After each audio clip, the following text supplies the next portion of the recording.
Good evening. My name is Shashank Dwivedi. I have been mentoring students from last 4 years, especially in mathematics at various levels, from school to college. I am currently a research scholar in mathematics, and today I will be delivering a lecture on an important topic related to SSC preparation, that is quadrilaterals, which comes under the subsection of geometry of the syllabus.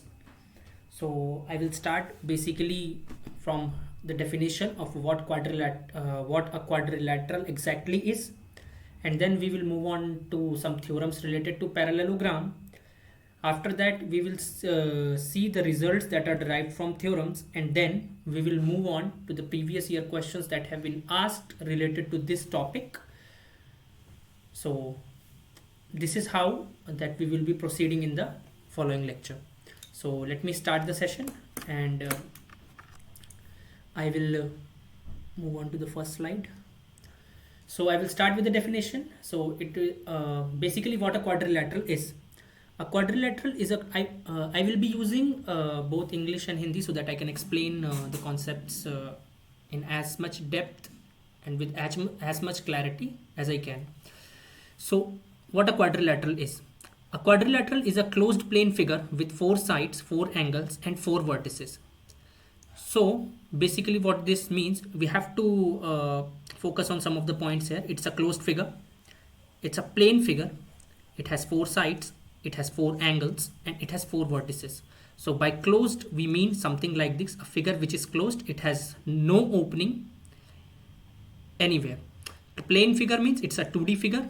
It has 4 sides. Basically, I can let you see this. These are the 4 sides and 4 angles. So these are the 4 angles and obviously 4 vertices. So let it be the first vertex, second vertex, third vertex and fourth vertex. So this is the standard definition, most basic definition that we have. There is another definition which is in the following line. It is formed when no 3 points out of 4 are collinear. So what does this mean? This means that if you take 4 points, 1, 2, 3, 4, any 4 points, so for it to be a quadrilateral, no 3 points out of 4 can be in a single line. आपने 4 points लिए, 4 में से किन्हीं भी 3 points को आप कभी भी एक लाइन में नहीं रख पा रहे हैं. कोई भी 3 पॉइंट्स, मतलब मैं इन 3 पॉइंट्स को भी एक साथ ले सकता हूं, मैं इन 3 पॉइंट्स को भी एक साथ ले सकता हूं, बट कोई भी 3 पॉइंट्स लूं और इन 3 पॉइंट्स को मैं अगर एक लाइन में नहीं रख पा रहा हूं, तो जो फिगर बनेगा इन 4 पॉइंट्स से वो हमेशा एक क्वाड्रिलैटरल ही बनेगा. फॉर एग्जाम्पल, अगर मैंने एक पॉइंट, ये 2 पॉइंट ऐसे ले लिए एक लाइन में, अब मेरे पास 2 पॉइंट्स और बचे. अगर उन दोनों में से कोई एक भी पॉइंट मैंने यहाँ रख दिया तो अब ये 3 पॉइंट्स एक साथ हो गए. अब जो चौथा पॉइंट बचा, अब उसे मैं कहीं भी रख लूँगा, मैं चाहे मैं यहाँ रख दूँ या ऊपर रख दूँ या नीचे रख दूँ, कहीं भी, कभी भी इन चारों पॉइंट से क्वाड्रिलैटरल नहीं बन सकता. तो इसीलिए डेफिनेशन कह रही है कि कभी भी 3 पॉइंट्स एक साथ नहीं आ सकते एक लाइन में. आपको कम से कम 2 पॉइंट्स को तो अलग रखना ही पड़ेगा. मतलब आप क्वाड्रिलैटरल्स कैसे बना सकते हैं? आप ऐसे बना सकते हैं. आपने एक ऐसे रखा, एक इधर रख दिया, ये दोनों तो लाइन में आ गए, एक लाइन हो गई जो इनको जोड़ती है. बाकी 2 पॉइंट्स के लिए आप क्या करेंगे? आप एक को यहाँ रख सकते हैं, एक को यहाँ रख सकते हैं. इन दोनों को एक लाइन में रख दिया तो ये जो फिगर बना ये क्वाड्रिलैटरल बन गया. या आपने वही 2 पॉइंट्स ऐसे रखे और एक ऐसे रख दिया और एक ऐसे रख दिया, तो ये भी बन गया. अब आप देख सकते हैं इन दोनों ही फिगर्स में आप कोई भी 3 पॉइंट्स उठा लीजिए अपने मन से, आपको कभी भी वो एक सिंगल लाइन में नहीं मिल सकते. तो कोई भी फिगर जो 4 पॉइंट से बन रहा है और उन 4 पॉइंट्स में से आप 3 पॉइंट्स को कभी भी सिंगल लाइन में नहीं ला पा रहे हैं, तो वो जो फिगर बनेगा वो क्वाड्रिलैटरल ही बनेगा. ये स्टैंडर्ड डेफिनेशन है as per the NCERT text कि क्वाड्रिलैटरल क्या होता है. So this was the basic. I hope आप समझ गए होंगे इसको. Now the second one is a very basic property. The sum of angles of a quadrilateral is 360 degree. It's an angle sum property for a quadrilateral and it can be easily seen कि आप कोई भी quadrilateral लीजिए, उसका diagonal उसको दो triangles में बांट देता है, और यहाँ पर आप कुछ मैनिपुलेशंस करके आप दिखा सकते हैं कि इन चारों एंगल्स का सम जो है, ये जो ये और ये, इनका सम 360 आएगा. Next concept is very important, cyclic quadrilateral. A cyclic quadrilateral is a quadrilateral whose all four vertices lie on a circle. मतलब आपने एक सर्कल लिया, सर्कल पे 4 पॉइंट्स आपने बना दिए इस तरीके से कि उनमें से कोई भी 3 उठाओ तो वो एक लाइन में नहीं आने चाहिए, क्योंकि क्वाड्रिलेटरल होना है इसको. तो आपने जब भी आप इनको जोड़ेंगे तो एक सर्कल के अंदर जो क्वाड्रिलेटरल होता है उसको आप साइक्लिक क्वाड्रिलेटरल बोलते हैं. ठीक है. साइक्लिक क्वाड्रिलेटरल की कुछ अपनी ही प्रॉपर्टीज होती हैं. पहली प्रॉपर्टी है, in a cyclic quadrilateral the sum of the either pair of opposite angle is supplementary. मतलब अपोजिट एंगल्स, तो ये वाला एंगल और ये वाला एंगल, इसको एंगल 1 नाम दे देते हैं, इसको एंगल 2 नाम दे देते हैं. तो साइक्लिक क्वाड्रिलेटरल में एंगल 1 प्लस एंगल 2 180 होगा. Supplementary means 180. एक और वर्ड होता है कॉम्प्लीमेंट्री, दैट मीन्स कॉम्प्लीमेंट्री मतलब 90. सो एंगल 1 और एंगल 2 का सम 180 आएगा. एंगल 3 और एंगल 4 ये भी अपोजिट एंगल्स हैं, तो इनका सम भी 180 आ जाएगा. ये कैसे आता है, इसका बेसिकली सर्कल के थ्योरम से हम इसको निकालते हैं. मैं एक फिगर बना के दिखा देता हूँ, एक रफ स्केच दे देता हूँ प्रूफ का कि कैसे होता है ये आपका साइक्लिक क्वाड्रिलेटरल मान लीजिए, ये है आपका क्वाड्रिलेटरल. इस एंगल को नाम हम दे देते हैं बीटा, इस एंगल को नाम दे देते हैं अल्फा, और यहाँ पे मान लीजिए ये सेंटर है सर्कल का, और ये पॉइंट हो गया ऐसे ऐसे, और ये ऐसे ऐसे. इसको भी थोड़ा सा मैं वैसे बनाता हूँ टिल्टेड सा, क्योंकि एक तो डायमीटर ही लग रहा है. एक सेकेंड रुकिए, थोड़ा सा ऊपर कर दिया इस पॉइंट को मैंने. ये सेंटर यहाँ पर है कहीं, तो ये ऐसा बना और ये ऐसा. So there is a theorem in circles. जब हम सर्कल्स पढ़ रहे थे तो वहाँ एक थ्योरम था कि ये जो आर्क है,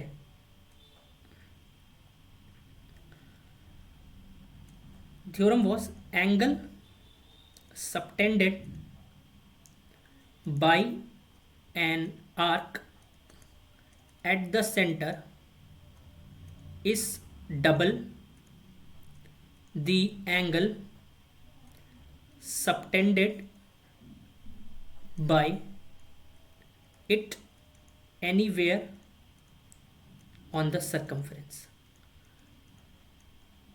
तो बेसिकली यहाँ क्या हो रहा है, ये वाली जो आर्क है,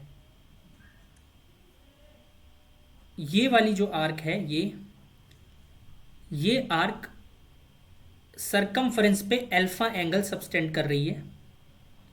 आर्क जो एंगल बना रही है सरकमफ्रेंस पे अल्फा, थ्योरम कह रहा है कि यही आर्क जो सेंटर पे एंगल बनाएगी, यानी ये वाला, ये इस एंगल के दुगना होगा. मतलब ये वाला जो एंगल है ये 2 अल्फा हो जाएगा.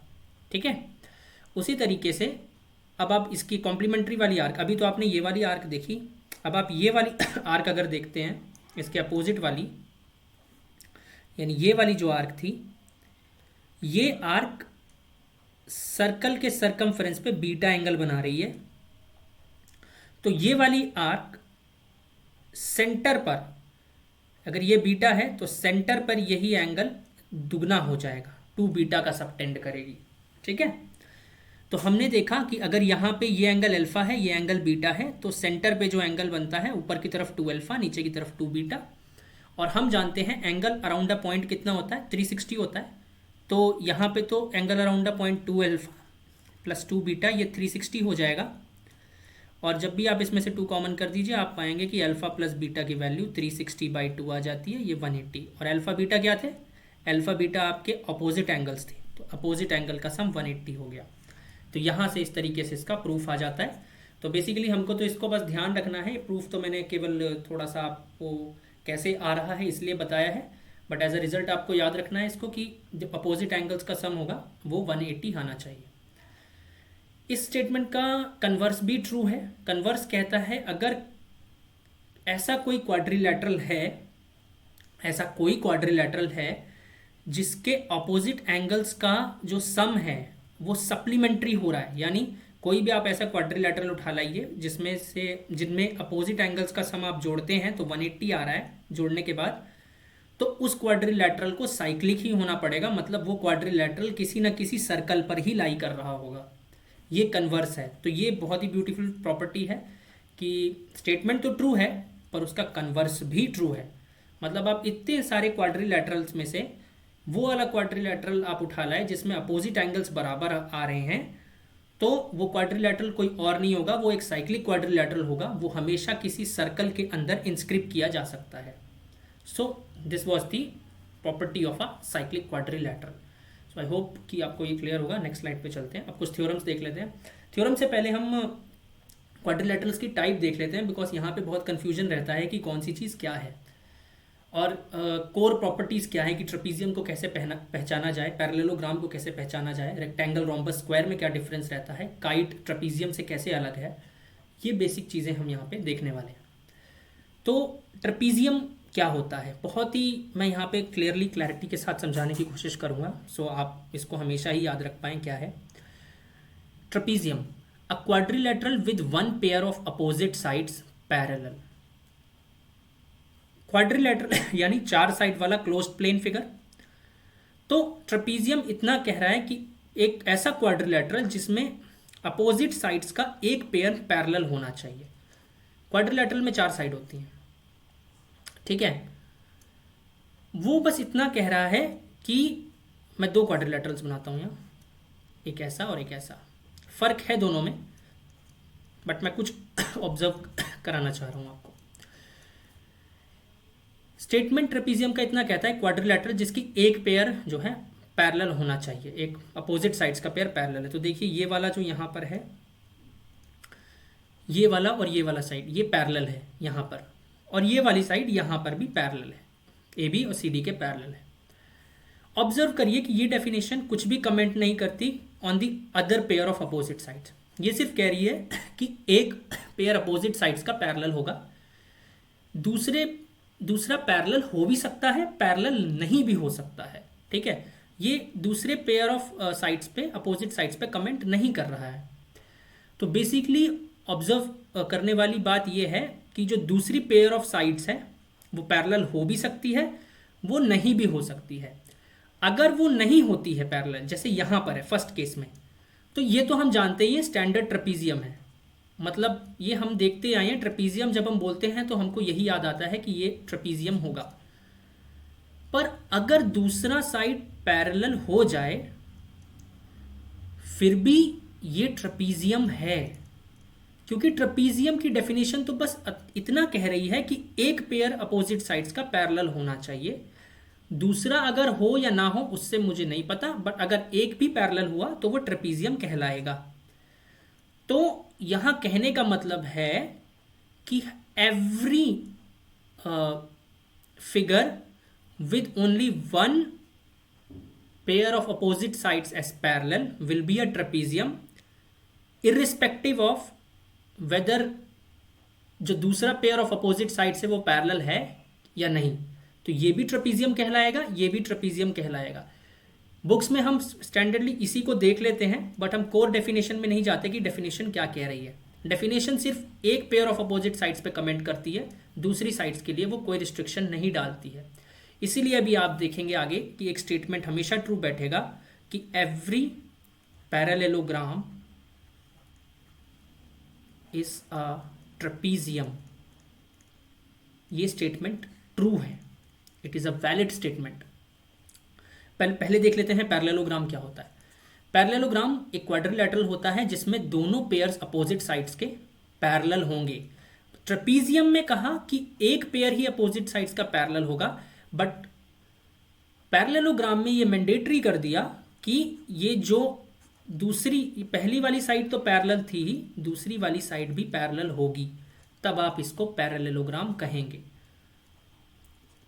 तो आप देख पा रहे हैं जो फिगर पैरेललोग्राम होगा उसमें अपोजिट साइड्स तो पैरेलल होंगी, दोनों मतलब ये वाली साइड इसके पैरेलल होगी, ये वाली साइड इसके पैरेलल होगी। तो अगर दोनों पेयर्स अपोजिट साइड्स के पैरेलल हो रहे हैं तो इसका मतलब होगा कि एक पेयर भी अपोजिट साइड्स का पैरेलल होगा। बेसिकली मैं बताना चाह रहा हूं कि ट्रेपीजियम की कंडीशन पैरेललोग्राम सेटिस्फाई कर रहा है, it is satisfying this condition, क्योंकि ट्रेपीजियम को होने के लिए सिर्फ एक pair of opposite sides parallel होना चाहिए और पैरेललोग्राम में तो दोनों ही है, तो एक भी होगा, इसलिए हर एक पैरेललोग्राम एक ट्रेपीजियम होता है। Every parallelogram is a trapezium. At first sight ये लगता नहीं है, बट ये है, क्योंकि ट्रेपीजियम की डेफिनेशन पर second other pair of sides पे कमेंट नहीं करता है, वो सिर्फ एक पेयर ऑफ साइड को पैरेलल बोल रहा है। रेक्टेंगल क्या होता है? रेक्टेंगल होता है एक पैरेललोग्राम जिसमें one of its angles is a right angle. ठीक है, पैरेललोग्राम होना चाहिए उसको और उसका एक एंगल 90 डिग्री होना चाहिए, तब उसको हम रेक्टेंगल बोल देंगे। सो पैरेललोग्राम मतलब उसके अपोजिट साइड्स पैरेलल होने चाहिए और एक एंगल 90 होने का मतलब है कि ये प्रॉपर्टी भी अगर सेटिस्फाई करते हैं दोनों मिलके तो वो रेक्टेंगल कहलाएगा। रोम्बस में क्या है? रोम्बस एक पैरेललोग्राम है जिसमें सारी साइड्स बराबर हैं। ठीक है, अभी मैं एक फ्लो चार्ट जैसा बना के बताऊंगा जिसमें आपको क्लैरिटी हो जाएगी कि ये स्ट्रक्चरिंग कैसे हुई है, पूरा आपको याद रह जाएगा कि कैसे क्या हो रहा है। So parallelogram with all its side equal is called a rhombus. So एक पैरेललोग्राम होना चाहिए और उसकी सारी साइड्स बराबर होंगी तो वो रोम्बस कहलाएगा।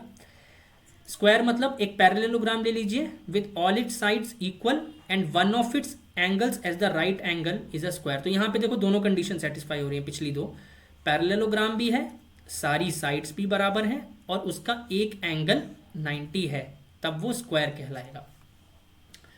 तो ये बेसिकली अभी हमने 5 डेफिनेशंस देखी। अब काइट की भी डेफिनेशन देख लेते हैं। काइट क्या कहता है? It is a quadrilateral with 2 pair of adjacent sides equal. और उसने आगे कहा कि ये पैरेललोग्राम नहीं होता है। पैरेललोग्राम नहीं होता है इसका मतलब उसकी कोई भी अपोजिट साइड्स पैरेलल नहीं हो सकती हैं। मैं एक स्लाइड ऐड कर देता हूँ और मैं समझाता हूँ क्या कहना चाह रहा हूँ मैं यहाँ पे। काइट को बेसिकली हम ऐसे देखते हैं, ये बी सी डी। तो काइट की डेफिनेशन कहती है कि जो एडजेसेंट साइड्स होंगी वो बराबर होंगी। कहने का मतलब ये वाली साइड और ये वाली साइड बराबर होगी और ये वाली साइड और ये वाली साइड भी बराबर होगी। एट फर्स्ट साइड देखने में तो ये लग रहा है कि ये वाली साइड जो है इसके पैरेलल होगी और ये वाली साइड इसके पैरेलल होगी, बट ऐसा नहीं होता है। नो, ये पैरेललोग्राम नहीं होता है। ये वाली साइड कभी भी इसके पैरेलल नहीं होगी और ये वाली साइड इसके पैरेलल नहीं होगी, क्योंकि डेफिनेशन ही है कि ये पैरेललोग्राम नहीं होता है। बस ये एक 4 साइड वाला फिगर है, यानी एक ऐसा क्वाड्रिलैटरल है जिसकी ये वाली साइड और ये वाली साइड बराबर हो जाएगी और ये वाली साइड और ये वाली साइड बराबर होगी, और ये पैरेललोग्राम नहीं है। ये स्टैंडर्ड डेफिनेशन है इसकी। अब मैं एक फ्लो चार्ट सा बना देता हूँ कि अभी तक हमने क्या क्या सीखा है। बेसिकली पूरे क्वाड्रिलैटरल्स को आप 2 ही टुकड़ों में बांट सकते हैं कायदे से देखा जाए तो। एक सेकंड रुकिए, ये आपके सारे क्वाड्रिलैटरल्स आ गए। क्वाड्रिलैटरल्स के आपने 2 हिस्से कर दिए। पहला हो गया ट्रेपीजियम, ठीक है, दूसरा हो गया काइट। बस यही 2 हैं। ट्रेपीजियम के भी 2 टुकड़े हो गए। ट्रेपीजियम क्या होता है? 1 pair of opposite sides parallel. बस ये है इसकी स्टैंडर्ड डेफिनेशन। तो ट्रेपीजियम भी 2 टुकड़ों में बंटता है, डिपेंड करता है कि other pair of sides parallel है कि नहीं है। If other pair of opposite sides parallel हो जाती है, अपोजिट साइड्स पैरेलल हो जाती है, तब ये पैरेललोग्राम हो जाता है। और अगर if other pair of opposite sides is not parallel, तो ये हम जानते हैं ये एक स्टैंडर्ड ट्रेपीजियम होता है। स्टैंडर्ड ट्रेपीजियम ऐसा ट्रेपीजियम जिसको हम देखते आए हैं कि इसका एक पेयर तो पैरेलल रहता है बट दूसरा पैरेलल नहीं होता है। ठीक है, पैरेललोग्राम में भी 3 तरीके के पैरेललोग्राम होते हैं। अभी पीछे डिस्कशन में आए। पहला होता है रेक्टेंगल, दूसरा होता है रोम्बस और तीसरा होता है स्क्वायर। रेक्टेंगल क्या है? Parallelogram plus one angle is 90। Rhombus क्या होता है? Parallelogram plus all sides equal, और स्क्वायर में it's a parallelogram, obviously parallelogram है ये, plus all sides equal plus one angle is 90। So basically आप देख रहे हैं कि ये जो इन दोनों का कंबाइन करके स्क्वायर निकल के आ जाता है। तो ये है पूरा स्ट्रक्चर, ठीक है। और यहाँ पे एक डाउट और रहता है, क्या कभी काइट ट्रेपीजियम हो सकता है या ट्रेपीजियम काइट हो सकता है? तो नहीं हो सकता है, it will never happen, because kite में अपोजिट साइड्स जो होती हैं, दोनों ही पेयर अपोजिट साइड्स के, वो पैरेलल नहीं होते हैं। वहीं ट्रेपीजियम होने के लिए कम से कम एक पेयर तो होना ही चाहिए ना पैरेलल अपोजिट साइड्स का। So a kite can never be a trapezium, okay, that means no kite can be a trapezium and a trapezium can never be a kite also, ठीक है ना। क्योंकि ट्रेपीजियम क्या कहता है? ट्रेपीजियम में एक पेयर अपोजिट साइड्स का पैरेलल होगा, बट काइट की डेफिनेशन ही यही है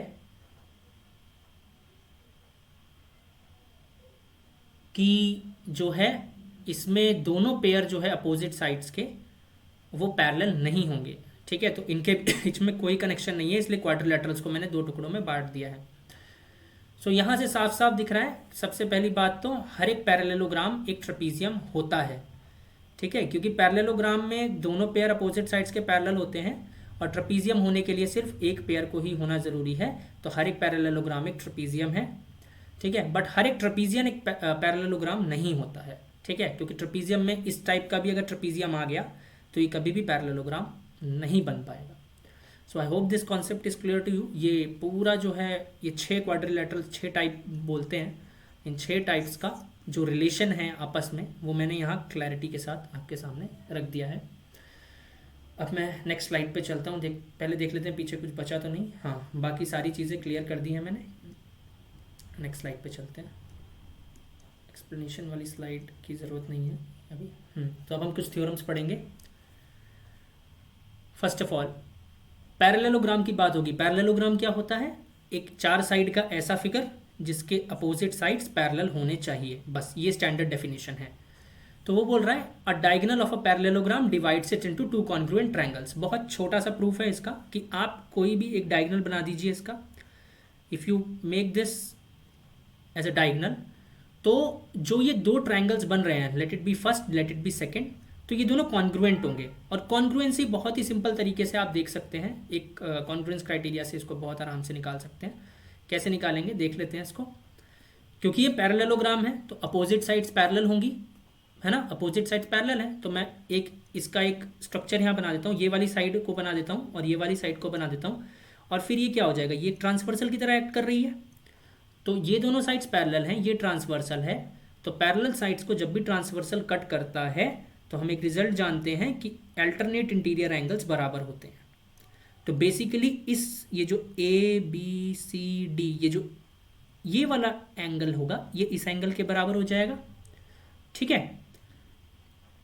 पॉइंट नंबर 1। अब सेकेंडली इस फिगर को मैंने ऐसे इसमें से एक छोटा सा फिगर ये निकाल के बनाया। अब एक और फिगर देख लीजिए, ये वाली साइड और ये वाली साइड भी पैरेलल है। अगेन यहाँ पर ये जो है, ये जो डायगोनल है BD, ये एक ट्रांसवर्सल की तरह फिर से हो रहा है। तो फिर से ये वाला एंगल और ये वाला एंगल बराबर हो जाएगा, मतलब ये वाला और ये वाला एंगल बराबर हो जाएगा। और ये जो साइड BD है ये दोनों ट्रायंगल्स में कॉमन है। तो क्या हो रहा है, कौन सा क्राइटेरिया लग रहा है, ASA, मतलब 2 एंगल्स और इंक्लूडेड साइड। तो इस क्राइटेरिया से ये दोनों कॉन्ग्रुएंट हो गए हैं। हमने यहाँ पे सिर्फ इन लाइंस के पैरेलल होने का यूज़ किया है, मतलब पैरेललोग्राम हमें दिया हुआ था तो उसी की प्रॉपर्टी को यूज़ करके हमने प्रूफ किया कि ये कॉन्ग्रुएंट ट्रायंगल्स में बांट देता है। तो कॉन्ग्रुएंट ट्रायंगल्स हैं ये। In a parallelogram opposite sides are equal, ये बहुत ही स्टैंडर्ड है। आप इसी में ये दोनों ट्रायंगल्स को आपने कॉन्ग्रुएंट प्रूफ कर दिया तो बाय CPCT क्या कह देंगे आप, ये वाला और ये वाला बराबर हो जाएगा। और ये वाला बराबर हो जाएगा। तो इसीलिए पैरेललोग्राम में अपोजिट साइड्स बराबर हो जाती हैं। अब इस स्टेटमेंट का कन्वर्स भी ट्रू है। कन्वर्स कहता है कि आप कोई भी क्वाड्रिलैटरल उठा लीजिए, मुझे नहीं पता उसके बारे में, बस मुझे इतना पता है इस क्वाड्रिलैटरल के बारे में कि उसकी जो अपोजिट साइड्स का पेयर है वो इक्वल है। मतलब कोई भी 4 साइड वाला फिगर आप उठा लाए और आपको इतना पता लग गया कि अपोजिट साइड्स का जो पेयर है वो बराबर है, तो आप सीधा कंक्लूड करेंगे कि वो 4 साइड वाला फिगर कुछ और ना हो कि सिर्फ पैरेललोग्राम ही हो सकता है। मतलब कन्वर्स आपको कितनी फैसिलिटी दे रहा है, कह रहा है कि इतने सारे क्वाड्रिलैटरल्स में अगर आप ऐसा कोई प्रॉपर्टी सेटिस्फाई करने वाला क्वाड्रिलैटरल ले आए तो आप तुरंत कह देंगे कि वो पैरेललोग्राम ही होगा, वो कुछ और नहीं हो सकता है। ठीक है। In a parallelogram opposite angles are equal, same में ही आप बाई सिंप्लिसिटी ये भी दिखा सकते हैं कि अपोजिट एंगल्स इक्वल हो जाते हैं। ठीक है, इन अ पैरेललोग्राम। ठीक है, और इसका कन्वर्स भी ट्रू है। If in a quadrilateral each pair of opposite angles is equal then it is a parallelogram. तो मतलब कोई भी 4 साइड वाला आप फिगर ले आइए, क्लोज प्लेन फिगर, और उसके इस तरीके से लाइए कि उसके अपोजिट एंगल्स बराबर हो रहे हों, तो वो हमेशा पैरेललोग्राम ही होगा। ठीक है। Diagonals of a parallelogram bisect each other, ये स्टैंडर्ड प्रॉपर्टी है, इसको भी आप प्रूव कर सकते हैं, ज़्यादा टफ नहीं है। I am not going into the proofs because video बहुत लंबा हो जाएगा। If the diagonals of a quadrilateral bisect each other then it is a parallelogram. See statement converse, statement converse, और फिर से स्टेटमेंट और उसका कन्वर्स। सो वो कह रहा है कि अगर पैरेललोग्राम का डायगोनल्स होंगे तो वो हमेशा बाइसेक्ट करेंगे, और अगर कोई भी क्वाड्रिलैटरल आप उठा लीजिए, मुझे नहीं पता कि वो पैरेललोग्राम है कि नहीं है, बट वो क्वाड्रिलैटरल में ऐसा हो रहा है कि डायगोनल्स उसके बाइसेक्ट हो रहे हैं, तब उसको पैरेललोग्राम ही होना पड़ेगा, और कोई चॉइस नहीं है उसके पास। ठीक है। और एक ये बहुत इंपॉर्टेंट है, a quadrilateral is a parallelogram if a pair of opposite sides is equal and parallel. तो एक तो क्वाड्रिलैटरल की हमने डेफिनेशन देखी, अगर क्वाड्रिलैटरल कब पैरेललोग्राम होता है, एक 4 साइड वाला फिगर कब पैरेललोग्राम होता है, जब उसकी अपोजिट साइड्स पैरेलल होती हैं, यानी ये वाली साइड इसके पैरेलल हो और ये वाली साइड इसके पैरेलल हो, तब ये पैरेललोग्राम कहलाएगा। और अब एक इक्विवेलेंट डेफिनेशन ये है कि 4 साइड वाला फिगर ऐसा हो, उसको आप पैरेललोग्राम तभी कहोगे जब उसका कोई भी एक पेयर, दूसरे पेयर पे कमेंट नहीं कर रहा, एक पेयर उसका अपोजिट साइड्स का अगर पैरेलल हो और लेंथ भी बराबर हो इनकी, तब भी तुम कह सकते हो कि जो बनेगा, जो ये 4 साइड वाला फिगर है, ये पैरेललोग्राम ही होगा और कुछ नहीं हो सकता। सो ये 2 इक्विवेलेंट डेफिनेशंस हैं जो आप प्रूफ्स में यूज करते हैं, या अगर आपको कहीं एमसीक्यू में दे दिया है तो आप इन प्रॉपर्टीज को याद रख के आप तुरंत कंक्लूड कर सकते हैं कि ये पैरेललोग्राम होगा, और पैरेललोग्राम के जितने भी रिजल्ट्स हमने यहाँ पे देखे हैं वो सारे उस पर एप्लीकेबल हो जाएंगे। ठीक है, ये बहुत इंपॉर्टेंट है, ये यूज भी हुआ है, ये पूछा भी गया है एग्जाम में। If the diagonals of a parallelogram are equal then it is a rectangle. मतलब आप कोई भी पैरेललोग्राम ले लीजिए, अगर आप ये कह रहे हैं कि इसके डायगोनल्स का लेंथ बराबर है, मतलब ये जो ए बी सी डी में ये जो ए सी बराबर बी डी है, तो आप तुरंत देखते ही कह देंगे कि ये पैरेललोग्राम को रेक्टेंगल ही होना पड़ेगा, रेक्टेंगल ही होना पड़ेगा। इसका प्रूफ थोड़ा सा मतलब कॉन्ग्रुएंस को यूज़ करके और एक एंगल को 90 डिग्री दिखा के हम करते हैं इसका प्रूफ में नहीं जाऊंगा, आप देख सकते हैं स्टैंडर्ड बुक्स में अवेलेबल है इसका प्रूफ। तो बट ये याद रखने वाली प्रॉपर्टी है कि अगर पैरेललोग्राम के डायगोनल्स बराबर हो जाते हैं तो उसको रेक्टेंगल ही होना पड़ेगा, और कोई ऑप्शन उसके पास है नहीं, वो रेक्टेंगल ही होगा। ये मिड पॉइंट थ्योरम है। मिड पॉइंट थ्योरम बहुत ही इंपॉर्टेंट थ्योरम है जो अभी आगे देखेंगे क्वेश्चंस में यूज भी होगा। The line segment joining the midpoints of 2 sides of a triangle is parallel to the third side.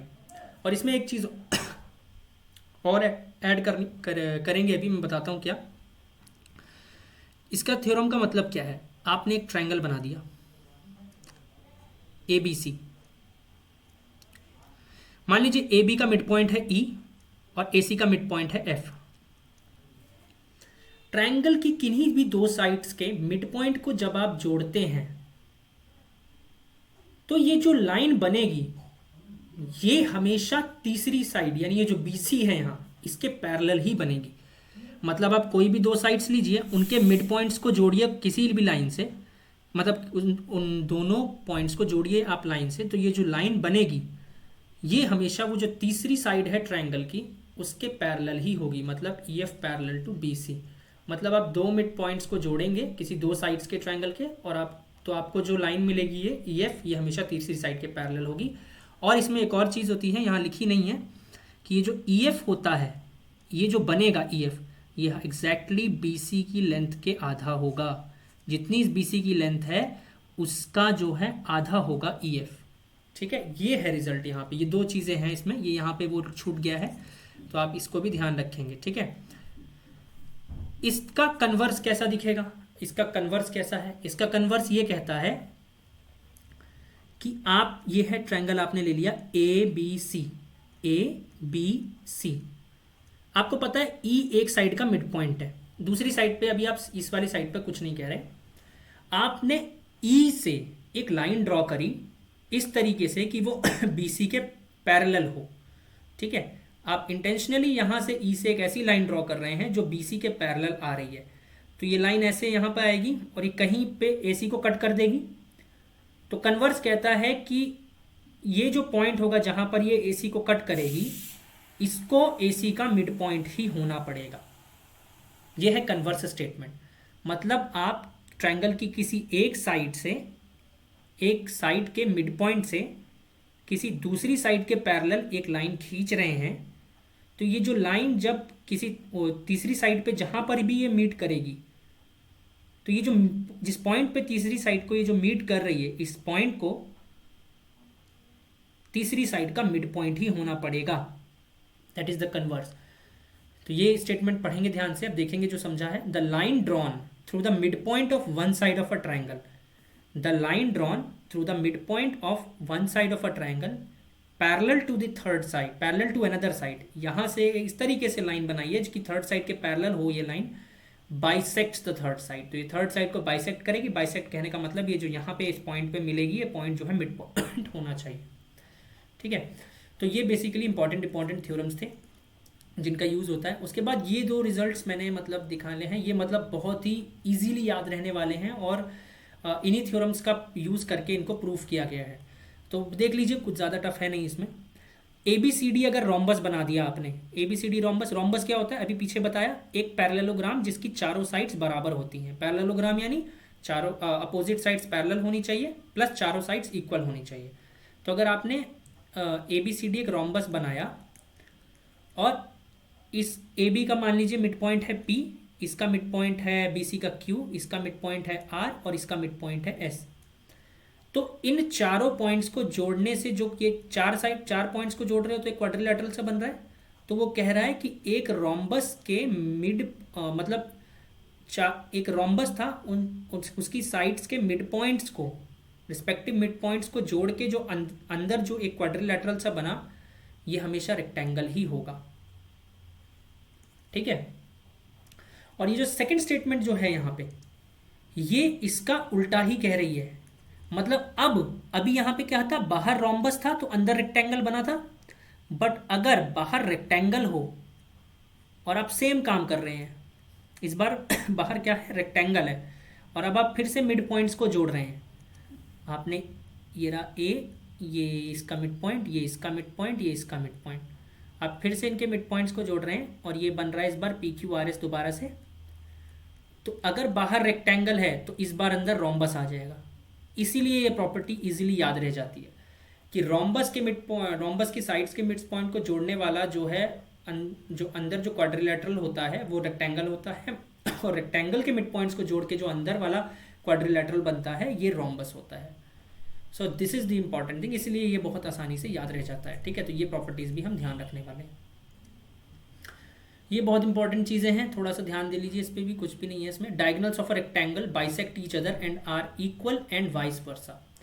Rectangle के डायगोनल्स बाइसेक्ट करते हैं और बराबर भी होते हैं। बाइसेक्शन का मतलब क्या है, फिगर में थोड़ा सा बना देता हूँ यहाँ पे। ये रहा आपका ए बी सी डी, ये रेक्टेंगल है। रेक्टेंगल के डायगोनल्स बाइसेक्ट ईच अदर, मतलब इसका मतलब आप क्या करें, ये एक डायगोनल को जोड़ दीजिए, इस डायगोनल को यहाँ जोड़ दीजिए, तो ये जिस पॉइंट पे यहाँ पे मिल रहे हैं, इस पॉइंट को हम ओ नाम दे देते हैं। तो बाइसेक्ट का मतलब है कि ये जो ए ओ का लेंथ होगा ये ओ सी के बराबर है और ओ डी का लेंथ जो है ओ बी के बराबर है, ये चीज़ बराबर होगी। और इक्वल होने का मतलब है कि जो ए सी का लेंथ है वो बी डी के बराबर होगा। तो अगर रेक्टेंगल है तो रेक्टेंगल की डायगोनल्स ये वाली प्रॉपर्टी यानी बाइसेक्ट भी करेंगे ये प्रॉपर्टी सेटिस्फाई करेंगे और उनको डायगोनल्स की लेंथ भी बराबर होगी। ठीक है। रोम्बस में क्या होता है, रोम्बस में कह रहा है कि डायगोनल्स बाइसेक्ट करेंगे। अब बाइसेक्शन तो हर पैरेललोग्राम करेगा रेक्टेंगल, क्योंकि हमने जनरली वहां पीछे पढ़ा था कि diagonals of a parallelogram bisect each other. तो रेक्टेंगल भी एक पैरेललोग्राम है, रोम्बस भी एक पैरेललोग्राम है, स्क्वायर भी एक पैरेललोग्राम है, अभी पीछे जो फ्लो चार्ट में दिखाया था। तो डायगोनल्स तो बाइसेक्ट करेंगे ही क्योंकि ये तीनों पैरेललोग्राम है, मतलब ये वाली प्रॉपर्टी तो तीनों में कॉमन ही है। बट यहाँ पे फर्स्ट केस में डिफरेंस है कि पहले वाले केस में डायगोनल्स का लेंथ भी बराबर होगा, ये एडिशनल है। सेकेंड वाले केस में रोम्बस में बाइसेक्ट तो करेंगे बट ये 90 डिग्री एंगल पे बाइसेक्ट करेंगे। ठीक है, यानी अब यहाँ जो ये बाइसेक्शन का, अगर ये रोम्बस होगा ABCD तो ये जो एंगल अब जहाँ पर होगा बीच में, ये हर एक एंगल 90 ही होगा क्योंकि 90 डिग्री पर ही बाइसेक्ट करेंगे। और स्क्वायर में क्या हो जाता है, स्क्वायर में दोनों प्रॉपर्टीज होंगी। देख लीजिए वही हो रहा है जो पिछली बार भी हुआ था। रेक्टेंगल होगा तो बाइसेक्ट प्लस डायगोनल्स का लेंथ इक्वल, रोम्बस होगा तो bisect plus at right angles, bisection जो है 90 डिग्री पर होगा। बट स्क्वायर है तो दोनों ही प्रॉपर्टी होंगी, बाइसेक्ट भी होगा, डायगोनल्स इक्वल भी हो जाएंगे और 90 डिग्री पे बाइसेक्शन भी होगा। तो स्क्वायर मतलब एक आप देख सकते हैं it's like an amalgamation of both the things, दोनों चीज जुड़ के ये बनाता है। So these were some of the important properties.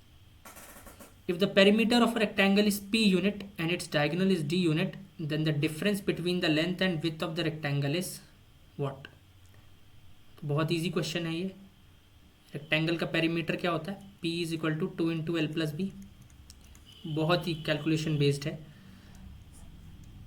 ये आपने बना दिया यहाँ A B C D और लेंथ इसको कह दिया, ब्रेथ इसको कह दिया। तो डायगोनल क्या हो जाएगा, हम जानते हैं 90 डिग्री होता है रेक्टेंगल में, तो ये एक राइट एंगल ट्रायंगल बन गया। तो ये जो डायगोनल होगा, ये पाइथागोरस थ्योरम इस पे लगाएंगे तो L square plus B square, इसको डी मान लेते हैं, तो ये बराबर होगा डी स्क्वायर। तो हम जानते हैं कि डायगोनल जो है डी जो होगा वो डी स्क्वायर जो है L square plus B square होता है।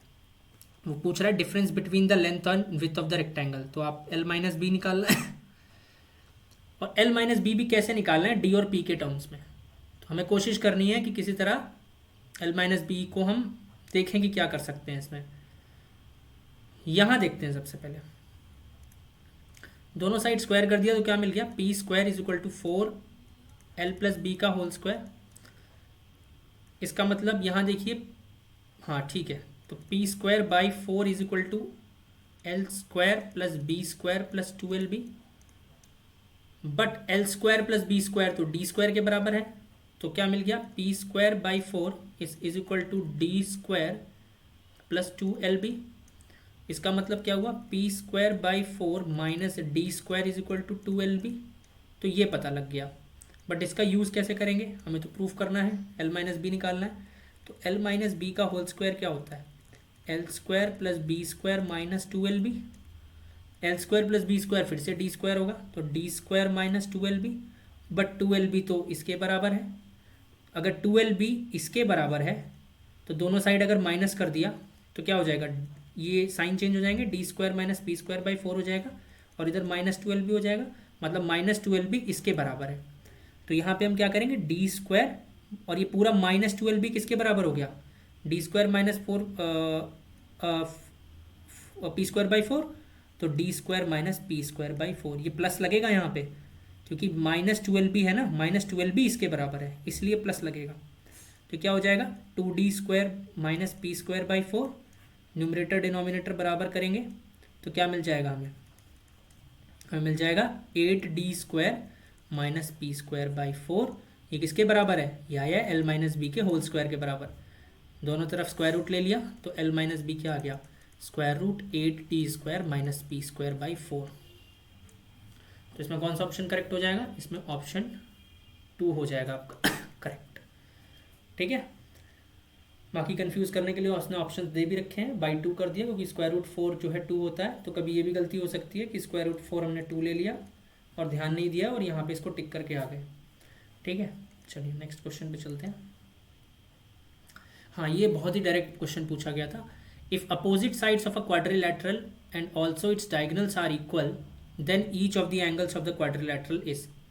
तो इसको स्मार्टली करने का भी एक तरीका है और एक आप थ्योरम से भी जा सकते हैं। स्मार्टली तो ये है तरीका, आप जानते हैं कोई भी क्वाड्रिलैटरल हो, एंगल सम प्रॉपर्टी क्या कहती है? सम 360 आना चाहिए चारों एंगल्स का। उसने पूछा है ईच ऑफ द एंगल्स, अगर ईच एंगल 60 हो गया तो सम तो सिर्फ 240 आ पाएगा। ईच एंगल अगर 120 हो गया तो सम एक्सीड कर जाएगा। ईच एंगल अगर 100 हो गया तो 400 हो जाएगा। सिर्फ एक ही केस बच रहा है जहाँ 360 हो सकता है, वो है चौथा। तो इस तरीके से आप डिस्कार्डिंग करके भी इसको फटाफट कर सकते हैं।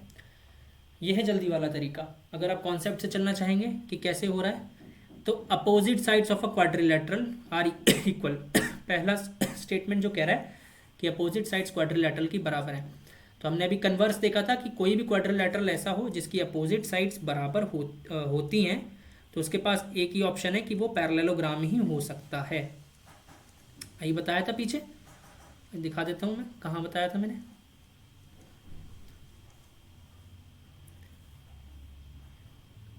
If each pair of opposite sides of a quadrilateral is equal then it is a parallelogram, यहाँ बताया था मैंने। ठीक है, तो पहली वाली बात से तो ये पता लग गया कि ये पैरेललोग्राम है, यहाँ पे कि ये पैरेललोग्राम है। दूसरी बात कह रहा है उसके डायगोनल्स भी बराबर हैं, तो तुम्हें ये तो पता लग गया पैरेललोग्राम है, और यहाँ पे उसने पूछा उसके डायगोनल्स भी बराबर हैं। तो अभी इसका रिजल्ट पढ़ के आए हैं पीछे। If the diagonals of a parallelogram are equal then it is a rectangle. मतलब अगर वो पैरेललोग्राम है जिसके डायगोनल्स बराबर हैं तो उसको रेक्टेंगल ही होना पड़ेगा। तो एकदम दो रिजल्ट्स को कंबाइन करके क्वेश्चन बना दिया। और क्योंकि ये इसके एक पैरेललोग्राम है जिसके डायगोनल्स बराबर हैं, तो इसको क्या करने का, पैरेललोग्राम प्लस डायगोनल्स इक्वल क्या बना देता है, मैंडेट कर देता है कि इसको रेक्टेंगल ही होना पड़ेगा। तो रेक्टेंगल है तो ईच साइड 90 डिग्री होगी ही। तो इस तरीके से भी आप इस क्वेश्चन को अप्रोच कर सकते हैं। फास्ट के लिए तो मेरे ख्याल से वही अप्रोच अच्छी थी। अगर आपको थोड़ी सी विटी अप्रोच थी, किसी 360 आना चाहिए, तो सिर्फ एक ही एक ऑप्शन है जो उसको मीट कर रहा था। बाकी कॉन्सेप्ट वाइज भी आप ऐसे चल सकते हैं। ये भी अच्छा क्वेश्चन है। एक ट्राइंगल पी क्यू आर दिया है, पी क्यू आर दिया है। पी क्यू का लेंथ है 18, पी आर का लेंथ भी 18। A B and A C are parallel to lines P R and P Q respectively with B and C lying on sides P Q and P R respectively. तो basically पहले figure बनाना पड़ेगा, figure दिया नहीं है। P Q और P R पे B और सी लाई कर रहे हैं, तो पहले पी क्यू देख लेते हैं। पी क्यू ये रहा, तो इस पर बी आ गया। पी आर ये रहा, क्यू आर ये रहा, हाँ सॉरी पी आर का, पी आर ये रहा, तो पी आर पे सी लाई कर रहा है। If A is the mid point of Q R, A को मिड पॉइंट कह दिया। यहाँ पे तो कहा कि लाई कर रहे हैं, बस इनके बारे में नहीं बताया कि ये मिड पॉइंट है कि नहीं है, बट ए को तो पक्का बोल दिया कि ये मिड पॉइंट है। तो पूछ रहा है what is the perimeter of quadrilateral A B P C. तो ए बी पी सी यानी ये वाला, ये जो क्वाड्रिलेटरल बन रहा है इसका पेरीमीटर कितना होगा। यहाँ पे दो बार आपको ध्यान दीजिए, मिड पॉइंट जब भी आए तो ध्यान रखिए कि ट्रायंगल के अंदर बेसिकली अगर मिड पॉइंट आ रहा है तो आपके दिमाग में तुरंत हिट करना चाहिए मिड पॉइंट थ्योरम और उसका कन्वर्स। ठीक है, इन्हीं थ्योरम से बात बन जाती है। मिड पॉइंट थ्योरम क्या कहता है, यहाँ पे आप बेसिकली सिर्फ ट्रायंगल को देखिए, ट्रायंगल पी क्यू आर देखिए। ठीक है, तो पी क्यू आर में, ये जो पी क्यू आर में ए मिड पॉइंट है इस साइड का, और इस मिड पॉइंट से एग्जैक्टली तीसरी साइड के एकदम पैरेलल में एक लाइन जा रही है इस पर। ठीक है, तो इस पॉइंट को मिड पॉइंट ही होना पड़ेगा कि नहीं होना पड़ेगा, मिड पॉइंट ही होना पड़ेगा। आप यहां से लाइन ड्रॉ कर रहे हैं parallel to the line P Q. ठीक है, पी क्यू के पैरेलल आप एक लाइन ड्रॉ कर रहे हैं, इंटेंशनली एक मिड पॉइंट से ट्रायंगल की दूसरी साइड पे, तो इस वाले पॉइंट पे जहाँ पे कट करेगा इसको इस लाइन का मिड पॉइंट ही होना पड़ेगा। इसका मतलब ये 9 हो गया और ये भी 9 हो गया, 18 दिया था ना, ठीक है। ये बात पता लग गई। अब दूसरा क्या कहेंगे, आप फिर से यहाँ अब सेम ट्रायंगल को देखिए, बट इस बार इस वाली चीज़ को देख लीजिए। तो यहाँ से क्या पता लग गया आपको, यहाँ से ये पता लग गया कि दोबारा से इस मिड पॉइंट से आप ये पूरा ट्रायंगल था ऐसा पी क्यू आर, इसका मिड पॉइंट था ए। इस मिड पॉइंट से आप इस तीसरी साइड के पैरेलल एक लाइन लेके जा रहे हैं, तो ये पॉइंट यहाँ पे जब मिलेगा तो क्या हो जाएगा, ये क्या कर देगा, ये इसको मिड पॉइंट बना देगा इस साइड का। तो इस साइड का लेंथ तो 18 है और ये बी हो गया मिड पॉइंट। ये कन्वर्स लग रहा है, converse of mid point theorem से हो रहा है, converse of mid point theorem. तो ये क्या हो जाएगा, ये भी 9 हो जाएगा, ये भी 9 हो जाएगा। अब आपको क्या करना है, देखिए ये वाला आपको पता लग गया 9 है, ये वाला आपको पता लग गया 9 है, बिकॉज क्वेश्चन में गिवन है A B and A C are parallel to lines P R and P Q. ये जो ए बी है ये पी आर के पैरेलल दी गई है, और ये जो ए सी है ये पी क्यू के पैरेलल दी गई है। तो अगर ये पूरी इस लाइन के पैरेलल है तो उसके हिस्से के भी पैरेलल होगी, तो बेसिकली ये एक पैरेललोग्राम भी है। क्योंकि देखो ना, ये जो फिगर बन रहा है, ये जो फिगर है यहाँ ऑलरेडी उसने कह दिया कि ये जो लाइन है ये इसके पैरेलल है, और ये वाली लाइन, अगर ये वाली लाइन इस पूरी लाइन के पैरेलल गिवन है तो इसके एक हिस्से को भी पैरेलल होगी, तो ये इसके भी पैरेलल है, तो ये वाली लाइन इसके पैरेलल यहाँ से मिल गया। और उसी तरह ये वाली लाइन इस पूरी लाइन के पैरेलल गिवन है, तो ये वाली लाइन इसके भी पैरेलल हो गई, इस हिस्से के पैरेलल हो गई। तो एक्चुअली ये क्वाड्रिलेटरल हो गया विद 4 साइड्स इसकी अपोजिट साइड्स इसकी पैरेलल, तो ये पैरेललोग्राम हो गया। और पैरेललोग्राम की प्रॉपर्टी क्या होती है कि अपोजिट साइड्स इसकी बराबर होती हैं। तो हम ऑलरेडी निकाल चुके हैं कि ये 9 है तो ये वाली भी 9 हो गई, और ये वाली 9 है तो ये वाली भी 9 हो गई। तो कुल मिला के आंसर आ जाएगा, पेरीमीटर यानी चारों साइड को प्लस करेंगे, 9 + 9 + 9 + 9, तो आंसर आपको मिल जाएगा 36 सेंटीमीटर। इस तरीके से आप करेंगे। यहाँ पर आपको प्रॉपर्टीज़ पता होनी चाहिए थी। पहले तो मिड पॉइंट थ्योरम का कन्वर्स हमने यहाँ पे अप्लाई किया है, ठीक है, मिड पॉइंट थ्योरम का कन्वर्स अप्लाई किया है, क्योंकि उसने ऑलरेडी यहाँ पे कह दिया था कि ये जो मिड पॉइंट्स हैं, ये जो मान लीजिए ए था, ये बी दिया था, ये सी दिया था। उसने कहा ये जो ए बी है ये तो ये तीसरी लाइन के पैरेलल है पी क्यू के, ठीक है। तो और ये मिड पॉइंट भी कहा उसने। तो एक मिड पॉइंट से, ये पूरा ट्रायंगल है, एक मिड पॉइंट से तीसरी साइड यानी पी क्यू के पैरेलल एक लाइन निकल रही है जो यहाँ पे बी पे मिल रही है। तो कन्वर्स तो यही कहता है कि इस पॉइंट को मिड पॉइंट होना पड़ेगा। तो इसलिए ये वाला और ये वाला लेंथ बराबर हो गया, बट पूरा तो 18 दिया हुआ था, तो ये 9 हो गया, ये 9 हो गया। उसी तरह अब इस वाले ट्रायंगल में यही चीज़ लगा दी कि अब आप सिर्फ इसको भूल जाइए और इसको ध्यान दीजिए। तो अगेन ये वाली इसके पैरेलल दिया था, तो इस तरीके से ये 9 हो गया। अब क्योंकि पैरेलल दिया हुआ था तो हमने दिखा दिया कि भाई ये पैरेललोग्राम हो जाएगा। पैरेललोग्राम कैसे होगा, क्योंकि अगर ये वाली लाइन इस पूरी लाइन के पैरेलल है तो एक हिस्से को भी पैरेलल होगी, उस तरह ये वाली लाइन अगर इस पूरी लाइन के पैरेलल है तो उसके हिस्से के भी एक हिस्से के भी पैरेलल हो जाएगी। तो एक 4 साइड वाला फिगर है जिसकी अपोजिट साइड्स पैरेलल हैं, और इस कारण से ये पैरेललोग्राम है। और पैरेललोग्राम की प्रॉपर्टी है कि उसकी अपोजिट साइड्स का लेंथ बराबर होता है। तो ये 9 था तो ये भी 9 हो गया क्योंकि अपोजिट है, और ये 9 था तो ये भी 9 हो गया, अपोजिट है, इसलिए 36 आंसर है। So this was the explanation देखने के बाद, and thank you so much, and let's hope for the best. Okay, thank you.